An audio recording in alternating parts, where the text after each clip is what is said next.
우리 하나님의 말씀 골로새서 1장입니다.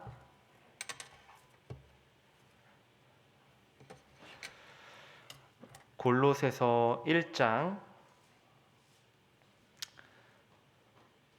1절과 2절 두 절만 보겠습니다. 우리 한 목소리로 같이 읽겠습니다. 하나님의 뜻으로 말미암아 그리스도 예수의 사도된 바울과 형제 디모데는 골로새에 있는 성도들 곧 그리스도 안에서 신실한 형제들에게 편지하노니 우리 아버지 하나님으로부터 은혜와 평강이 너희에게 있을지어다. 아멘. 은혜와 평강이 있을지어다 라는 제목으로 말씀을 함께 나누고자 합니다. 작년까지는 매일 성경 본문을 가지고 오후 예배 설교를 했었는데요. 올해부터는 저희 부교육자들은 자유 본문입니다. 그래서 저는 한 책을 정해서 이제 연속 설교를 하려고 하는데요. 저는 이제 골로새서를 선택을 했습니다. 제가 원래 바울 서신을 좋아하기도 하고 생각해 보니까 골로새서를 깊이 설교해 본 적이 없더라고요. 또 지난 12월 달에 저희가 매일 성경으로 골로새서를 묵상했잖아요. 그리고 묵상하는 중에 저도 이 말씀들을 성도님들과 한 번 더 좀 찬찬히 살펴보면 좋겠다라는 마음이 들었습니다.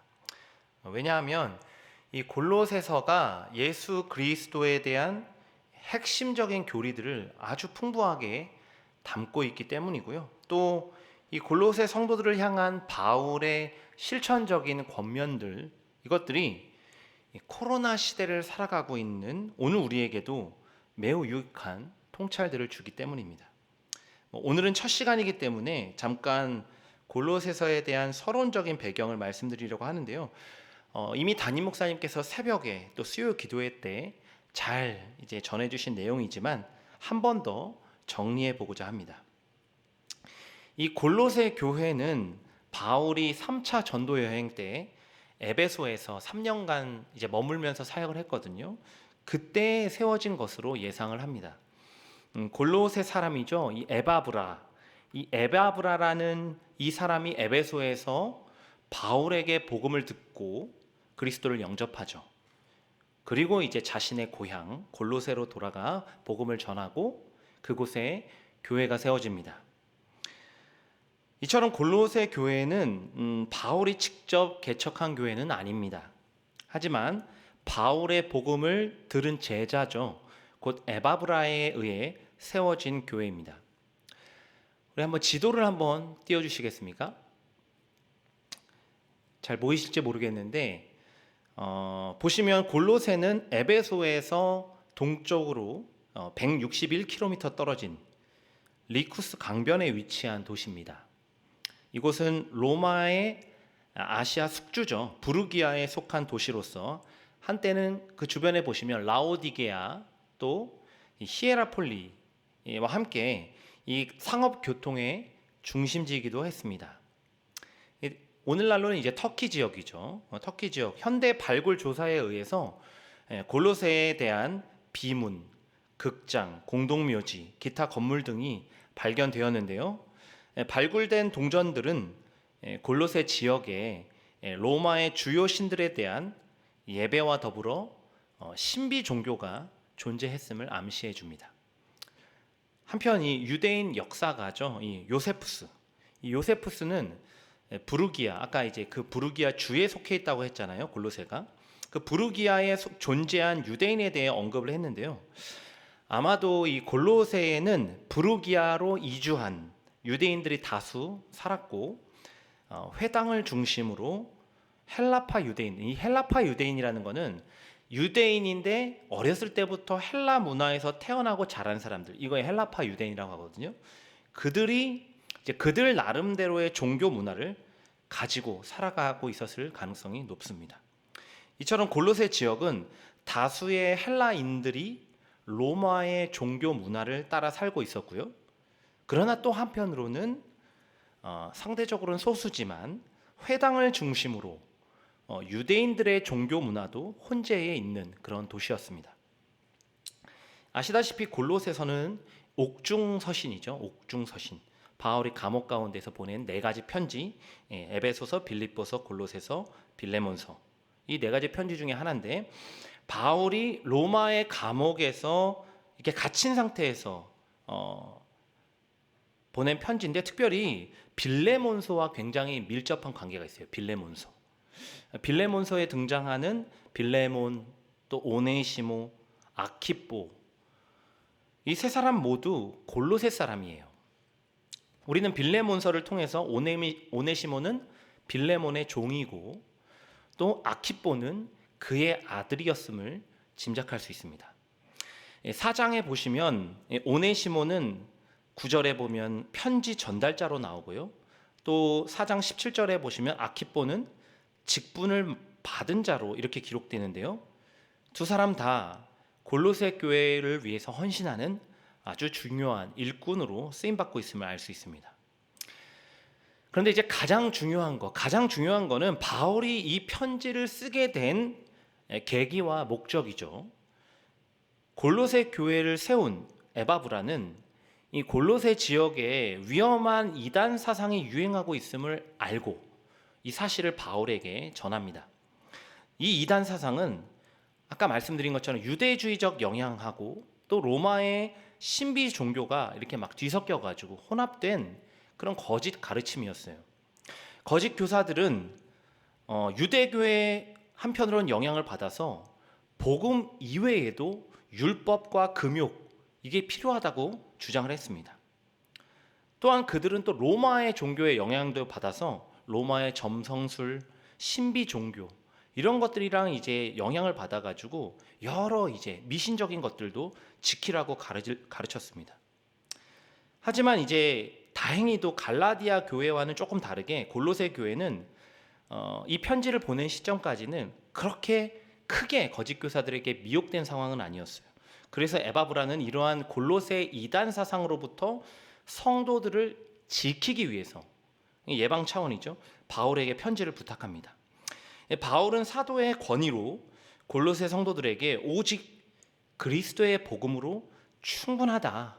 그리고 그 그리스도의 복음은 세상의 모든 미신적인 것들, 이제 골로새 안에서는 세상의 초등학문이라고 이제 표현을 하는데요. 그런 모든 것들로부터 우리는 자유를 얻었다. 이걸 선포합니다.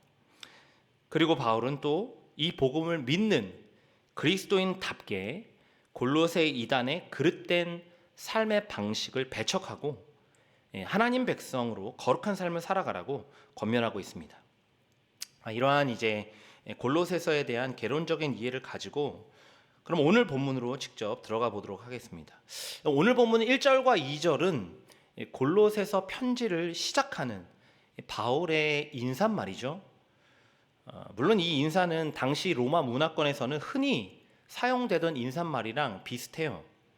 편지를 시작할 때 평안을 비는 것은 고대 그리스 사회에서 그 편지를 쓸 때 쭉 내려오던 관습이었습니다. 그런데 바울은 여기에 평안만 이제 전하는 게 아니라 은혜를 추가하죠. 은혜. 왜냐하면 평안은 하나님이 주시는 은혜로만 주어질 수 있기 때문이죠. 바울은 구약 시대의 인사, 샬롬이 평강이잖아요. 그러니까 은혜와 평강할 때 그 평강, 샬롬을 가지고 인사하면서도 그 샬롬을 이루시는 것은 오직 하나님의 은혜임을 매 인사마다 성도들에게 되새기고 있습니다. 그렇다면 오늘 우리는 바울이 인사하는 이 은혜와 평강으로 넘치고 있습니까? 혹 내 삶에 평강이 없다면 그 이유가 무엇이라고 생각하시는지요? 바울은 자신이 먼저 은혜와 평강으로 충만하기에 성도들에게도 항상 은혜와 평강이 있을지어다 라고 인사할 수 있었습니다. 저는 오늘 본문을 통해서 바울이 감옥에 있으면서도 은혜와 평강이 늘 넘칠 수 있었던 이유 세 가지를 좀 살펴보고자 하고요. 그리고 그것이 오늘 우리에게도 동일하게 은혜와 평강이 넘치는 삶을 살게 하는 원동력임을 말씀드리고자 합니다. 우리 삶을 은혜와 평강으로 넘치게 하는 원동력 첫째, 한번 따라해 보겠습니다. 정체성을 회복하라. 한 번 더 합니다. 정체성을 회복하라. 오늘 본문 1절은 이렇게 시작하고 있습니다. 하나님의 뜻으로 말미암아 그리스도 예수의 사도된 바울과 형제 디모데는. 여기서 중요한 두 문구가 눈에 들어오는데요. 하나는 하나님의 뜻이고 다른 하나는 그리스도 예수의 사도입니다. 사실 이 두 단어는 바울이 편지를 쓸 때 가장 흔하게 사용하는 관용구예요. 고린도전서, 후서, 또 에베소서, 골로새서, 디모데후서 이렇게 5책에 동일한 표현으로 편지를 시작하고 있습니다. 그런데 바울은 때로는 자신을 종이라고 소개하기도 하거든요. 로마서, 빌립보서, 디도서. 근데 종이란 표현보다는 훨씬 더 많은 책, 고린도 전후서, 갈라디아, 에베소서, 디모데 전후서, 디도서, 이 더 많은 책에서 자신을 사도라고 소개를 합니다. 사도. 이는 물론 바울의 사도적 권위를 드러내는 표현이죠. 이 사도적 권위라는 것은 단순히 직분이 가진 권위라기보다는 바울의 복음과 가르침이 가진 권위예요. 앞에서 살펴본 것처럼 골로새서의 중요한 기록 목적은 이단 사상으로부터 이 바울 자신의 복음, 이거를 그리스도의 복음을 수호하는 거예요. 그러니까 바울은 자신의 복음과 가르침의 정통성을 드러내기 위해서 사도라는 표현을 쓰고 있는 겁니다. 그런데 바울에게 사도라는 직분은 이렇게 권위의 정당성을 드러내는 이 목적을 더 넘어서 사실은 그 사도라는 직분 자체가 바울의 삶의 정체성입니다. 정체성. 이 땅에 참 메시아로 오신 예수 그리스도의 사도로 사는 것이 바울 삶의 목적이요 정체성인 거죠. 사도는 보냄을 받은 자라는 뜻이죠. 예수님께 직접 부름을 받은 직책입니다. 바울은 다메섹에서 예수님을 직접 뵌 후에 그가 보내신 사도로 평생을 진력했습니다. 그런데 바울이 이처럼 사도가 될 수 있었던 것은 사람의 인정도 아니고요, 예수님을 만난 체험, 그 체험 때문도 아니죠. 바울의 사도됨은 그 1절에 기록되어 있는 것처럼 하나님의 뜻으로 말미암음이죠. 하나님의 뜻. 여기서 뜻이라고 번역된 단어는 바라다, 원하다, 이런 어원적인 뜻을 가지고 있는데요. 소원, 목적, 의지 등의 의미입니다. 그러니까 바울이 사도가 된 것은 하나님의 뜻인데 그거는 하나님께서 바라고 원하시는 소원이자 목적이었죠.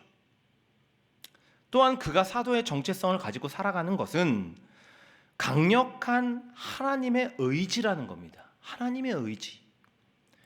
바울은 자신의 정체성을 그리스도 예수의 사도라고 늘 되새기며 살았습니다. 그리고 그것은 바울 자신, 내가 원하는 것이 아니라 하나님이 바라신 것이요, 나의 의지가 아니라 하나님의 의지임을 말씀하고 있는 겁니다. 물론 오늘 우리는 사도는 아닙니다. 사도는 아니죠. 하지만 바울의 이 문구에 나에게 주신 직분과 이름을 넣어보면 하나님이 오늘 내게 주시는 메시지를 듣게 됩니다. 제가 한번 해보면, 나는, 한번 자막 띄워주시겠습니다. 나는 하나님의 뜻으로 말미암아 그리스도 예수의 목사된 문광삼입니다. 성도님들 저 자막을 보면서 직분과 이름을 넣어서 한번 고백해 보겠습니다. 함께 고백해 보겠습니다. 나는 하나님의 뜻으로 말미암아 그리스도 예수의 문광삼입니다. 한 번 더 하겠습니다. 나는 하나님의 뜻으로 말미암아 그리스도 예수의 목사된 문광삼입니다. 우리는 그리스도의 목사요, 장로요, 권사요, 집사요, 또 성도입니다. 이 직분은 교회 안에서만 불리는 호칭이 아니죠. 이 직분은 우리의 삶의 정체성입니다. 예를 들어 어떤 권사님은 가정에서 전업주부시죠. 하지만 그분의 정체성은 여전히 가정에서도 권사입니다. 무슨 뜻이에요? 권사라는 정체성은 교회 안에서만이 아니라 가정에서도 동일하게 드러나야 한다는 거죠. 남편과 자녀들이 아내와 어머니의 이중적인 모습을 보게 되면 자연스럽게 신앙에서 멀어집니다.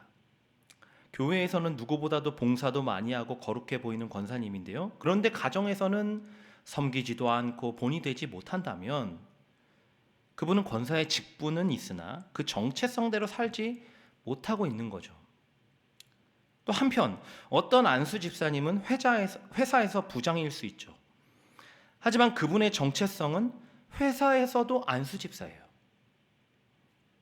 그리스도 예수의 집사라는 것은 그 정체성은 회사에서도 동일하게 드러나야 합니다. 직장에서 부장이라는 직책을 맡아 일을 처리하고 결정할 때, 그 중에서도 특별히 사람들을 대할 때 안수 집사로서 대해야 하죠. 그리스도 예수께 보냄을 받은 집사로서 말과 행동, 인격과 성품으로 예수님의 향기를 드러내고 그 향기로운 삶의 제사로 복음을 증거하는 자가 되어야 하죠. 이처럼 하나님께서는 우리를 그리스도 예수의 목사요, 장로요, 권사요, 집사요, 성도로 부르셨습니다. 이 직분은 단순히 교회 안에서 사용되는 호칭이 아니라 우리의 정체성이자 삶의 방향입니다. 더욱이 이 정체성이야말로 하나님이 우리에게 진정 바라고 원하시는 소원이요 목적이죠. 하나님은 오늘도 우리가 이 정체성으로 살아갈 수 있도록 강력한 의지로 이끌고 계십니다. 오늘 우리가 이 정체성을 회복하길 바랍니다. 내가 원하는 삶이 아니라 하나님의 뜻이죠. 곧 주님이 바라고 원하시는 삶을 살아가시길 바랍니다.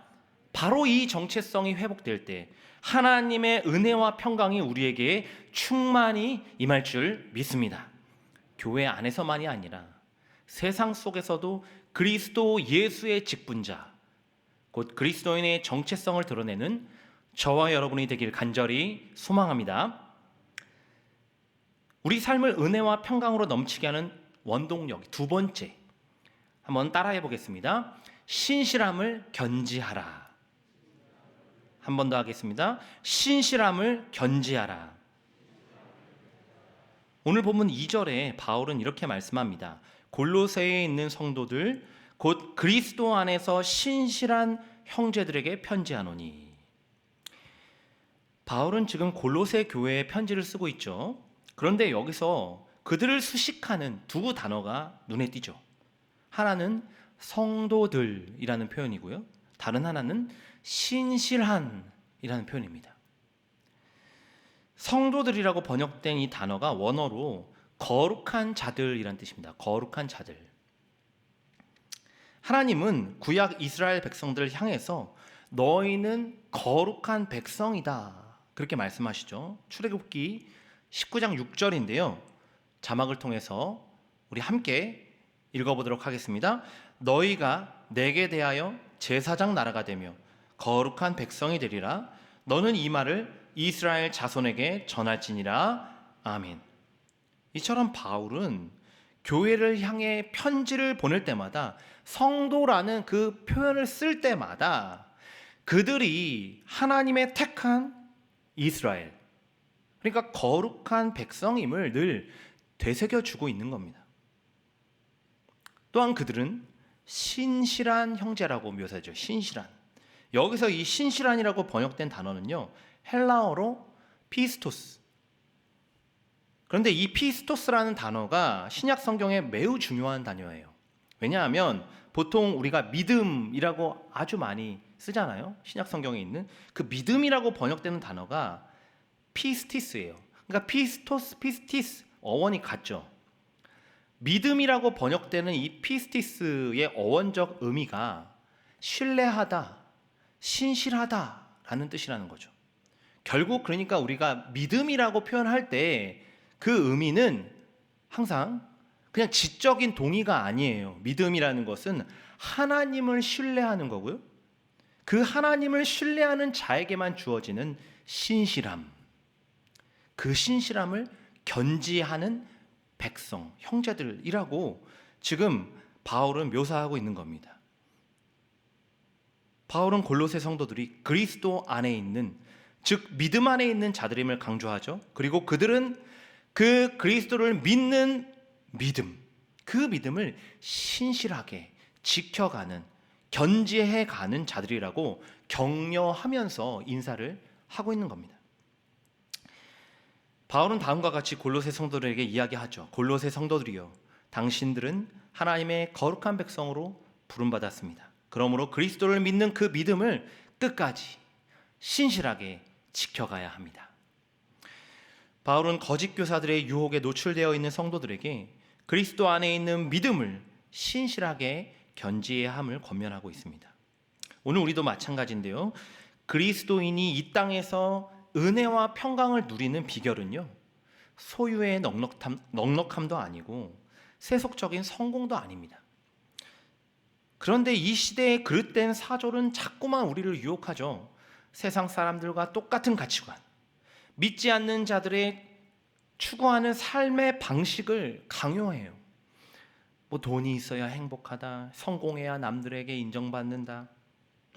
그래서 그리스도인들도 열심히 돈을 벌기 위해서, 성공하기 위해서 고군분투합니다. 그런데 그렇게 분주하게 정신없이 살아가다 보면 어느 순간 공허하고 허무하죠. 내 삶에 뭔가 빠져 있음을 느낍니다. 하나님이 주시는 은혜와 평강을 누리지 못하는 거죠. 오늘 우리가 이 모든 그릇된 사상, 세속적인 가치관으로부터 떠나야 합니다. 거룩함과 신실함으로 그리스도인으로서의 믿음을 견지해야 하죠. 성도는 하나님의 택한 백성이요, 그의 거룩한 나라로 구별되어야 합니다. 세상 사람과 달라야 하죠. 모두가 부의 축적을 추구할 때 우리는 나눔을 실천해야 하고요, 이 땅에서의 성공과 사람들의 인정이 아니라 하나님의 칭찬과 그의 나라의 영광을 추구해야 합니다. 우리가 이러한 가치관, 그리스도 안에 주어진 믿음을 견지하길 바랍니다. 묵묵히 신실하게 그 길을 끝까지 걸어가시길 바랍니다. 바로 그때 세상이 주는 안녕이 아니라 하나님이 주시는 참된 은혜와 평강이 임할 줄 믿습니다. 그리하여 거룩하게 구별된 삶으로 맛이른 세상에 소금이 되고 그리스도의 복음만을 신실하게 붙잡는 삶으로 어두운 이 땅을 비추는 빛으로 살아가는 저와 여러분이 되길 간절히 소망합니다. 우리 삶을 은혜와 평강으로 넘치게 하는 원동력, 마지막 세 번째인데요, 이번에도 따라 하시겠습니다. 아버지를 신뢰하라. 한 번 더 새기겠습니다. 아버지를 신뢰하라. 오늘 본문 2절 끝에 바울은 아주 중요한 교훈을 주고 있는데요, 우리 아버지 하나님으로부터 은혜와 평강이 너희에게 있을지어다. 은혜와 평강은 오직 하나님으로부터 온다는 사실이죠. 그런데 그 하나님은 어떤 분이십니까? 우리 아버지다. 우리 아버지시다. 창조주 하나님, 전능하신 하나님, 만물을 주관하시는 하나님이 곧 우리의 아버지다고 말씀하죠. 이 하나님을 나의 아버지라고 정말 믿는다면 그 어떤 고난, 어려움, 슬픔과 고통 가운데서도 은혜와 평강이 넘칠 수 있다, 바울은 격려하고 있습니다. 또 더 나아가서 바울은 골로새 성도들에게 형제들이라고 부르고 있잖아요. 형제들. 하나님이라는 한 아버지를 두고 있는 형제들이죠. 가족입니다. 동일한 아버지를 둔 형제들이기에 존재만으로도 큰 위로와 힘이 되죠. 한 아버지 품에 있는 형제들이기에 서로 돕고 의지함으로 모든 유혹과 고난을 이겨낼 수 있습니다. 바울은 바로 이 가치관이죠. 하나님을 아버지로 진정 신뢰할 때, 더 나아가서 한 아버지를 둔 형제들이 연합할 때 참 은혜와 평강이 주어짐을 말씀하고 있습니다. 그래서 시편 133편은 이렇게 노래하고 있는데요. 우리 자막을 통해서 함께 고백하도록 하겠습니다. 보라, 형제가 연합하여 동거함이 어찌 그리 선하고 아름다운고, 머리에 있는 보배로운 기름이 수염 곧 아론의 수염에 흘러서 그의 옷깃까지 내림 같고, 헐몬의 이슬이 시온의 산들에 내림 같도다. 거기서 여호와께서 복을 명령하셨나니 곧 영생이로다. 아멘. 아시다시피 제게는 이제 세 아이가 있는데요. 저희 집은 아이들이 잠자리에 들 때 두 가지 원칙이 있습니다. 하나는 10시 전에 무조건 침대에 누워야 됩니다. 일찍 자고 일찍 일어나는 이 건강한 삶의 패턴을 위해서 아이들에게 이 원칙을 지키게 하고 있는데요. 다른 하나는 아이들끼리 자는 거예요. 아이들끼리. 엄마 아빠는 안방에서 자고 새 아이들은 아이들 방에서 잡니다. 이렇게 하는 이유는 어릴 때부터 새 아이가 서로를 의지하고 자게끔 하기 위함인데요. 사실 아이가 혼자고 또 따로 자면 무서워하는 게 당연하죠. 그런데 둘이 되면 덜 무섭고요. 셋이 되면, 저희는 셋이니까 거의 무서워하지를 않습니다. 아이들이 깜깜한 방에서 때로는 떠들기도 하고 뭐 찬양도 부르고 때로는 서로 기도도 해주면서 그냥 함께 의지하면서 자요. 저는 개인적으로 이 방법에 상당히 만족하고 있습니다. 왜냐하면 저도 편안하게 잠을 잘 수 있고 또 부부가 함께 한 침대에서 잠을 잘 수 있다는 게 큰 장점이에요. 하지만 이제 더 큰 장점은 어릴 때부터 아이들이 서로를 의지하는 마음을 자연스럽게 키울 수 있다는 건데요. 물론 대전제가 있죠. 대전제는 집에 아빠 엄마가 함께 있는 거죠. 이것이 전제되어야 아이들끼리 잘 수가 있죠. 부모가 집에 함께 있음을 아이들도 다 아니까 다른 방일지라도 자기들끼리 자더라도 안정감을 유지하는 겁니다.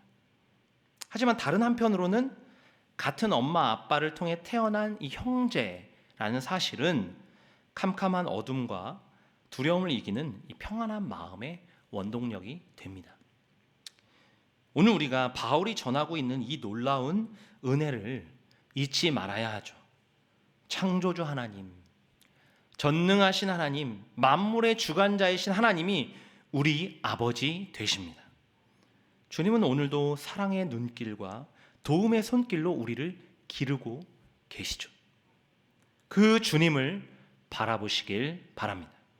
매 순간 내 아버지 되신 주님을 붙잡고 철저히 그 주님만을 신뢰하시길 바랍니다.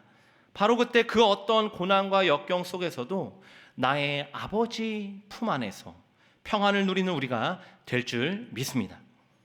더 나아가서 우리는 그 하나님 아버지의 아들, 딸이요, 그리스도 안에서 연합한 형제임을 기억하시길 바랍니다. 세상의 유혹과 거센 파도에 나 혼자 맞서서는 너무 벅차요. 나 혼자서는 내 혼자만의 힘으로는 그거를 결코 이길 수 없습니다. 그래서 하나님은 우리를 형제로 묶어주셨죠. 그리스도의 몸된 교회 공동체로 연합하게 하셨습니다. 우리의 인생이 세상의 거센 물살에 떠내려가는 배라고 한번 가정해 보십시오. 나 혼자서 계속 노를 젓는다면 이 노를 계속 못 젓죠. 쉽게 지쳐버립니다. 노를 멈춘 배는 물살에 그냥 쉽게 떠내려가는 거죠. 그러나 우리가 함께 노를 저으면 어떤 강한 물살도 버틸 수 있습니다. 더 나아가서는 같은 방향으로 한마음 한뜻 되어서 노를 저을 때 오히려 세상의 거센 물살을 거슬러 올라갈 수 있는 거죠. 사랑하는 성도 여러분, 우리는 결코 혼자가 아닙니다. 하나님은 결코 나를 홀로 내버려 두신 적이 없어요. 주님은 항상 내 아버지 되셔서 사랑의 눈길로 우리를 늘 지켜보고 계시고 도움의 손길로 우리를 인도하고 계십니다. 또한 그 아버지는 우리에게 형제들, 곧 교회 공동체를 주셨습니다. 우리가 서로를 돕고 의지하며 이 땅의 모든 고난과 유혹을 극복할 수 있게 하셨습니다. 이 시간 아버지 하나님을 바라보시길 바랍니다. 또한 한 아버지 품에 있는 한 형제, 가족인 성도들의 손을 맞잡고 2022년을 나아가시길 바랍니다. 바로 그때 코로나라는 이 역경 가운데서도 하나님이 주시는 은혜와 평강으로 충만한 삶을 살게 될 줄 믿습니다. 아버지 되신 하나님, 형제된 정륜 공동체를 바라보고 신뢰함으로 모든 고난과 어려움을 이기는 저와 여러분이 되길 간절히 소망합니다. 말씀을 맺겠습니다. 바울은 골로새 지역의 이단으로부터 성도들을 지키기 위해 편지하고 있습니다. 그는 감옥에 있는 상황에서도 변함없이 본인이 누리고 있는 은혜와 평강으로 무난합니다. 그가 고난 가운데서도 감옥 가운데서도 평안할 수 있었던 것은 오늘 말씀처럼 사도라는 정체성에 충실한 삶을 살았고 거룩하고 신실한 하나님의 백성으로 살았으며 하나님을 아버지로 신뢰하고 한 아버지를 둔 형제, 곧 그의 성도들을 바라보았기 때문입니다. 오늘 내게 주신 직분, 곧 그리스도 예수의 목사요, 장로요, 권사요, 집사요, 성도요, 이 그리스도인의 정체성을 가지고 살아가시길 바랍니다. 거룩하게 구별된 삶, 곧 세상의 모든 그릇된 가치관으로부터 떠나 신실하게 믿음을 견지하는 자들이 되시길 바랍니다. 더 나아가서 하나님이 내 아버지 되시며 그 아버지 안에서 우리가 한 형제임을 꼭 기억하시길 바랍니다. 그리하여 이번 한 주 2022년을 새롭게 시작하는 어찌 보면 첫 주라고도 볼 수 있는데요, 이 한 주도 오늘 주신 말씀을 따라서 우리의 정체성을 회복하고 믿음의 신실함을 견지하며 아버지와 형제들을 신뢰함으로 오직 하나님으로부터 오는 은혜와 평강이 충만한 삶을 누리는 저와 여러분이 되길 주님의 이름으로 간절히 축원합니다. 기도하겠습니다.